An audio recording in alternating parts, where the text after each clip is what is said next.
대통령실 근처 그곳 집값도 신고가. 바로 이 말입니다. 서울 용산구 한남동 한남 더 힐 전용이요 235.312제곱미터입니다. 신고가입니다. 2023년 10월 26일에 구청이 95개 이게 매각이 됐었거든요. 그런데 이게 2월 29일이죠. 2월 29일 지난달 2월 29일입니다. 예, 11층이 95억 5천에 거래가 됐습니다. 신고가죠. 야, 이게 서울에서 요즘 신고가가 여기저기서 일어나는 것 같습니다. 예, 잠실 리센츠에서도 신고가가 일어났다고 제가 말씀을 드렸는데 또 서울 용산구 한남동 한남 더힐에서도 신고가가 났다. 동작구에서도 신고가가 났다. 이렇게 이야기할 정도거든요. 한남동 여기 한남 더힐은요. 지금 151제곱미터에서도 신고가가 났습니다. 지난달 25일에 25억 5천만 원에 거래가 됐거든요. 이거 2020년 12월에 21억에 거래된 이후에 3년 만에 4억 5천만 원이 올랐습니다. 뭔가 서울의 집값이 이게 제가 꿈틀꿈틀 한다는 이야기가 틀리지 않잖아요. 여기에다가 용산 센트럴파크 헬링턴 스퀘어 여기도 92제곱미터가 지난 1월 24일에 25억 2천만 원에 거래가 되면서 신고가 갈아치웠거든요. 이게 2023년 10월 말 거래가 24억 4천만 원입니다. 여기서 신고가를 완전히 갈아치웠다는 뜻입니다. 이것을 보면 여러분 지금 용산 대통령실 근처 특히 한남동 부촌이라고 이야기하는 한남동 이 한남동에 집값이 계속 신고가 행진을 하고 있습니다. 큰 규모든 작은 규모든 참 이게 시장의 지표하고는 굉장히 틀립니다. 왜 틀리느냐 여러분 보시는 것처럼 서울 아파트 매물 증가율이 말입니다.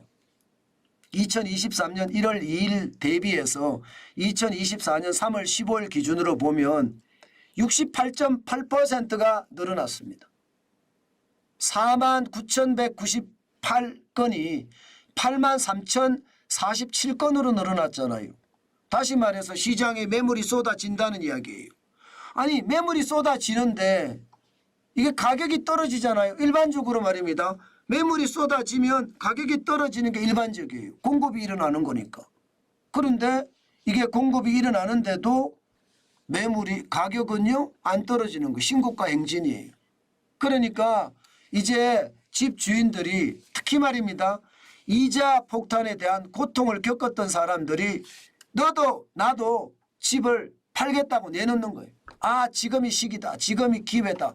이렇게 생각하고 진짜 많은 사람들이 내놓는다는 이야기입니다. 야 이게 어떻게 생각하면 굉장히 충격적인 일이죠. 저는 그렇게 충격적인 일로 보입니다. 예, 결국 말입니다. 결국 집값은 분명히 검출되는 건 분명하고요. 옥석가리기가 일어나면서 이게 부촌을 중심으로 살기 좋은 동네를 중심으로 해서 신고가가 계속 나타나는 것 같습니다. 잠실 리센처도 그렇잖아요. 그죠? 동작구에도 요즘은 신고가가 올라가는 곳이 있다고 이야기하거든요. 그러니까 신고가의 어떤 분위기가 좀 숙성이 돼 간다. 그러면 집값이 올라간다는 신호입니다. 이게 이렇게까지 매물이 많이 나오는데도 올라간다는 건 제가 봐서는 매물이 더 나올 겁니다. 지금 팔아야 되는 사람들이 되게 많거든요. 예, 그런 기준이 어떤 흐름이 만들어진다 이런 생각이에요. 그런데 여러분 알다시피 이게 이중성이 좀 있어요. 예, 저는 이중성을 반드시 봐야 된다고 생각을 하는데요. 매물이 이렇게 늘어나면 사실은요. 이게 서울 집값도 15주째 하락은 하고 있는 건 맞아요. 보시다시피 3월 11일에 마이너스 0.01까지 또 떨어졌잖아요. 예, 3월 4일에 마이너스 0.02 15주 연속 하락하고 있거든요. 물론 뭐 과거처럼 2022년 12월 26일 마이너스 0.74 이렇게 떨어지지는 않고요. 지금은 약간 올라가고 있는데 이게 어떻게 생각하면 총선이 끝날 즈음에는요. 다시 이게 플러스로 올라서는 것은 아닌가 시장에서는 그렇게 읽고 있습니다. 물론 말입니다. 이게 플러스로 올라가게 정부가 놔두지는 않을 거다. 그게 시장의 이야기인데 기본적으로는요. 올라가는 분위기 만들어진다. 그런 이야기예요. 여기다가 수도권은요. 오히려 말입니다. 낙폭을 늘리고 있습니다. 마이너스 0.05%까지 늘렸습니다. 이게 다르잖아요. 그죠? 분명히 다르죠. 분명히 다릅니다. 수도권은 16주째 하락을 하고 있고요. 결국은 집값이 올라가더라도 살짝 올라가고요. 살짝 내려가고 이렇게 박스권 장세가 계속된다는 것이 현실일 것 같아요. 전국 아파트도 0.05% 내려서 지금 14주 연속 하락이고요. 이 전체적인 걸 보면 전국 아파트 매매값은 14주, 수도권은 16주, 서울은 15주째 하락을 하고 있다. 그래서 매물이 많으면 실제로 떨어진다는 그 원리는 맞는데 이게 지역에 따라 편차가 있다. 살기 좋은 동네를 중심으로 또 부자촌을 중심으로 해서는 신고가가 또 일어나고 있다. 결국은 부촌을 중심으로 신고가가 올라가기 시작하잖아요. 그러면 점점 주변 지역으로 확대가 되고요. 서울 전역으로 확대가 될 확률도 굉장히 높습니다. 저는 그것 반드시 염두에 둬야 된다고 생각을 하고요. 제가 여러분들에게 임장을 해보자 그 말씀을 드렸는데 이제는요. 아파트에 대한 임장은 또 이게 생각보다가 아닌 것 같거든요.